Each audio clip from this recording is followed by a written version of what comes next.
Não há nada no mundo mais difícil que a fraqueza e nada mais fácil do que a bajulação. Desculpem, não há nada no mundo mais difícil do que a franqueza e nada mais fácil do que a bajulação. É Dostoiévski. Mais difícil do que a franqueza. Franqueza, estar num grupo, ser franco e magoar pessoas, ser colocado de lado porque foi franco. Não gostei, ou deveria ser de outra maneira, ou não concordar com eles, ser franco, não ficar obedecendo tudo que acham. Acaba sendo colocado de lado, acaba sendo abandonado em suas ideias, acaba sendo desvalorizado, porque teve coragem de ser franco. Agora, bajulação, coisa mais fácil, bajulação, ou seja, não vai raciocinar nada. Não vou pensar, não vou raciocinar, não vou acrescentar nada, não vou aprender nada também. É bajulação, não raciocinei se está certo ou está errado. Estou sujeito a uma decepção, porque eu não raciocinei se está certo ou errado aquilo que o grupo está querendo fazer. Simplesmente o líder, ou a pessoa mais ouvida do grupo, disse algo e tu, não, sim, concorda e acabou. Quando aquele viu só o lado dele, sempre vemos o nosso lado. Aquele líder viu o lado dele e quer que a gente concorde com o lado dele, quer que a gente aceite e que faça e tudo mais, só que o lado dele não vai favorecer a gente, não vai nem beneficiar, vai prejudicar tremendamente. Mas como não queremos raciocinar, não queremos ser francos, até achamos, não vai ser uma tremenda besteira, mas eu vou concordar. Não vai dar certo, mas eu vou concordar. Bajulação. Por não queremos entrar em atrito, vamos sair perdendo. Com o tempo, saímos perdendo. Então a franqueza traz seus riscos e perigos do momento, mas pode propiciar um bem-estar, um sucesso com o tempo. Enquanto a bajulação, vamos ficar totalmente à mercê daquele que deu a ideia e que, por sermos bajuladores, vamos aceitar e respeitar. Não se entregue aos sonhos de ter o que você não tem, mas calcule o principal das bênçãos que você possui. E então, felizmente, lembre-se de como você ansiaria por elas se não fossem suas. Marco Aurélio. É aquilo. Você só sabe o que tem quando perde. Eu tenho um monte de coisa, objetos, pessoas, mas eu queria aquele outro objeto ou aquela outra pessoa. Sempre queremos algo a mais. Sempre somos incompletos em nossos desejos, nossos quereres. Então sempre estamos desejando algo. Mas o exercício que Marco Aurélio propõe. O que é importante em sua vida? Aquele carro? Aquela pessoa? Sempre, em primeiro lugar, aquela pessoa. Filhos? Esposa? Namorada? Marido? O pai e a mãe? Se você não tivesse um desses, você tem uma bênção. Se você não tivesse um desses, como seria infeliz a vida? Aí você estaria desejando ter a mãe ou o pai novamente, desejando ter aquela esposa que às vezes foi embora, o filho que abandonou. É exatamente assim. Temos que dar valor ao que temos. Desejar algo, fazer planos, faz parte. Fazer planos, faz bem fazer planos em possuir. Agora, adoecer tentando conseguir, aí não. Temos que dar valor, dar amor ao que temos hoje, que seja um animal de estimação, um carro. Não é o último tipo, não é zero, mas gostamos dele. Vamos dar valor a esse carro, a esse veículo, ao animal de estimação, à pessoa que está com a gente. Vamos dar valor ao que temos. Em segundo lugar, vamos desejar algo. e não fazer ao contrário, porque temos que valorizar o que temos e não valorizar o que ainda não temos. O homem normal desfruta de sua vida voltando às coisas fora dele, à posse, à posição, à esposa e filhos, amigos, sociedade, etc. Sobre elas apoia-se a felicidade de sua vida, por isso esta se esvai quando ele as perde ou se desilude quanto a elas. Arthur Schopenhauer. Damos valor a tudo que temos. Damos valor material a tudo que temos. Valor material. Somos felizes, de bem com a vida. Não preciso de mais nada, tenho tudo que amo. Porém, perde uma hora, um bem material principalmente, perde uma hora. Toda a felicidade se esvai. Toda a alegria de viver acaba. Toda a razão de estar aqui, batalhar, trabalho ou algo. Mas isto perdi aquele bem material. Há uma decepção. A alegria, o prazer de viver, o bem-estar se vai, perde toda a razão de viver. Uma tolice tão grande falar um negócio desse, mas acontece, não damos valor. Temos que dar valor aos bens materiais, mas um valor emocional. Nós não temos que dar valor aos bens materiais, temos que sentir que eles nos completam momentaneamente, mas não vamos morrer se esses valores forem embora. E muitos fazem assim, se desvalorizam, se perdem, choram desesperadamente. Não, teve que ir embora. Uma vez ouvi uma história bem curiosa.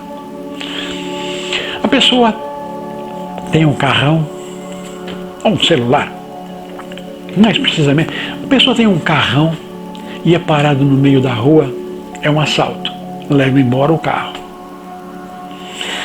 A pessoa entra em desespero, arrancar os cabelos, meu Deus, que infelicidade, fala um monte de coisa e quer que o Estado vá lhe ressarcir o automóvel por causa da segurança que não tinha e um monte de desgosto. Fala um milhão de coisas. Agora, num outro caso, uma pessoa, um filho, esposa, está doente, precisa de uma cirurgia cara e não tem recursos financeiros, não tem um cartão de seguro saúde que cubra aquilo. O que ele faz? Vai vender aquele carrão. Fica triste?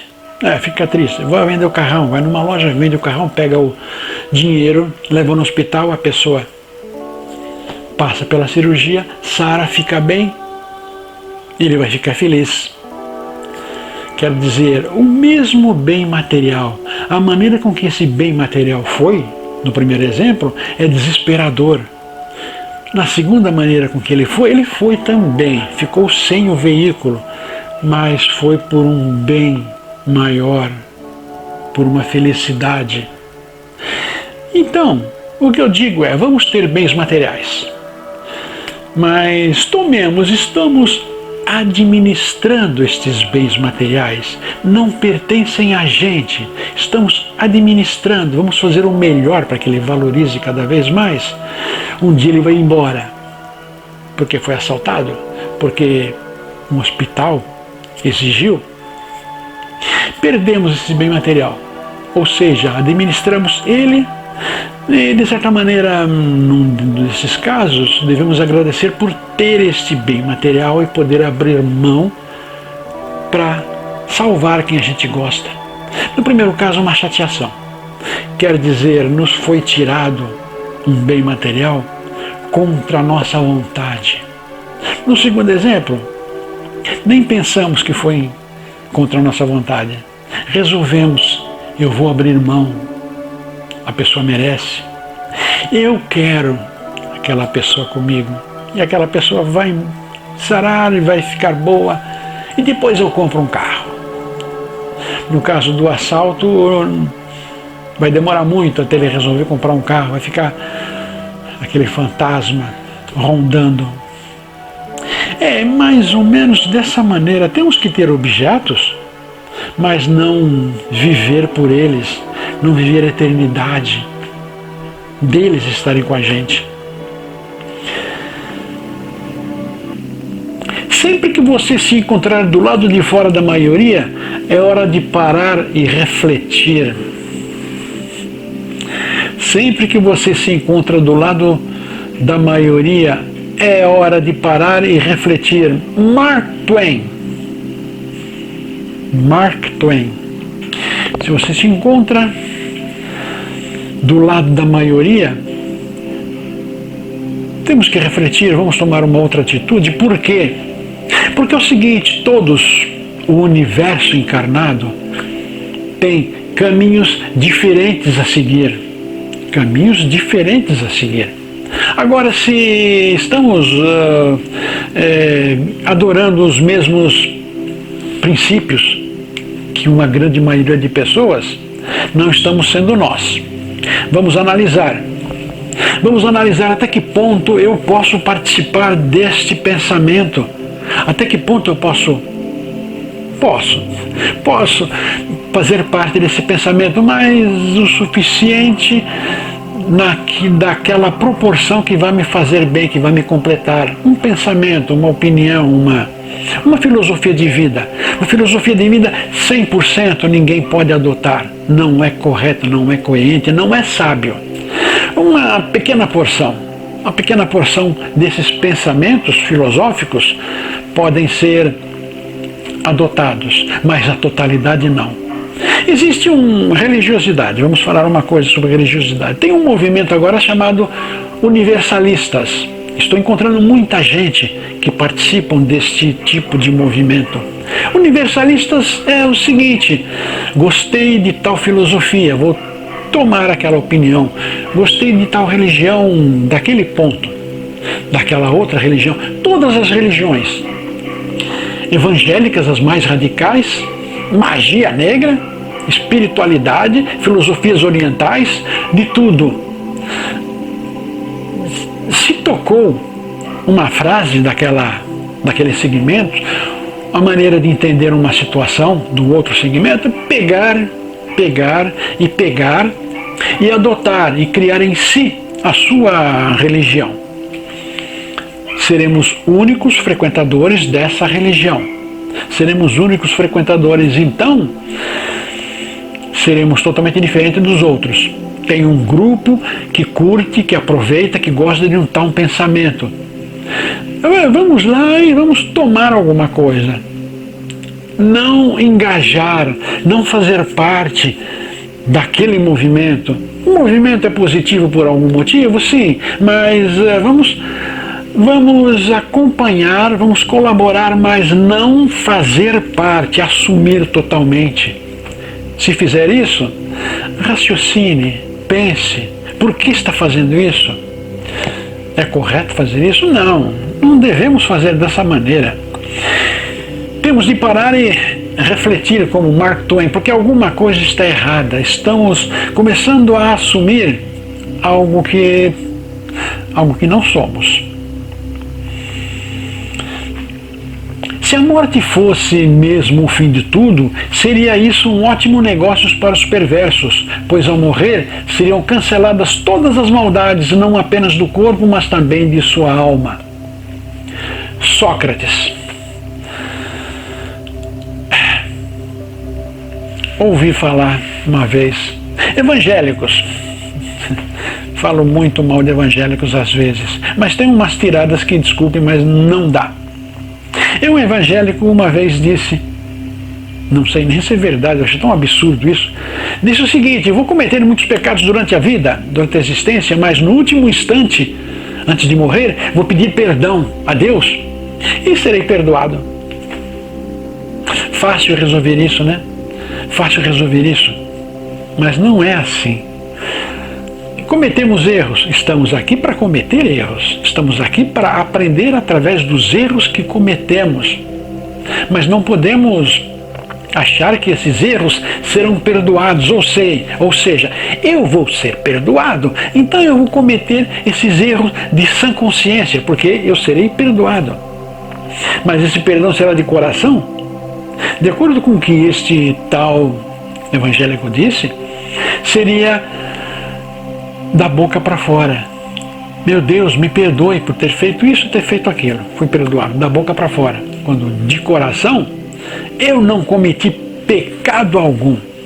Estou pedindo perdão porque eu acho conveniente pedir. Não é assim.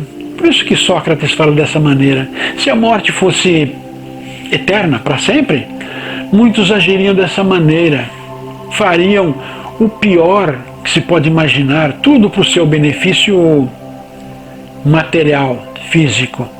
Fariam o pior, maltratariam outras pessoas. Fazer o seu pior significa maltratar pessoas. Então, fariam de tudo, porque no último dia, último suspiro, último segundo, peço perdão e tudo se resolveria. Ah, não pode ser assim. Não é dessa maneira. Se você gostou desse vídeo, curta, compartilhe com os amigos, inscreva-se em nosso canal. Aproveite e visite também o nosso blog Alquimística. O endereço está aí debaixo. Aproveite que já está aqui, assista mais alguns vídeos, algumas sugestões estão aí.